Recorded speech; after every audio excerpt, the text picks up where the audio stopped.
ഇന്നത്തെ നമ്മുടെ വിഷയം എങ്ങനെ കോൺസ്റ്റിപ്പേഷൻ തടയാമെന്നുള്ളത് ആണ്.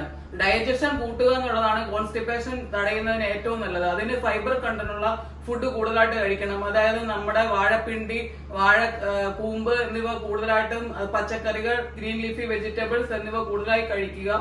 കോൺസ്റ്റിപ്പേഷൻ കൂടുതലായിട്ട് വരുമ്പോൾ കഴിക്കാവുന്ന ഒരു ടാബ്ലറ്റ് ആണ് SB ടാബ്ലറ്റ് എന്ന്. ഇത് ഹെർബൽ ആണ്. ഡീടോക്സിഫിക്കേഷൻ നടക്കുന്നു. അതായത് നമ്മുടെ ബോഡിയിലുള്ള ടോക്സിക് ആയിട്ടുള്ള സബ്സ്റ്റൻസ് പുറന്തള്ളുകയും ലാക്സേറ്റീവ് ആയിട്ട് പ്രവർത്തിച്ച് കോൺസ്റ്റിപ്പേഷൻ തടയുകയും ചെയ്യുന്നു. നമ്മൾ ഇത് രാത്രിയിലെ ഫുഡ് കഴിച്ച് 1 മണിക്കൂറിന് ശേഷം ഇത് കഴിക്കുക. കഴിച്ചു കഴിയുമ്പോൾ നമുക്ക് നല്ലതുപോലെ ലൂസ് മോഷൻ വരും.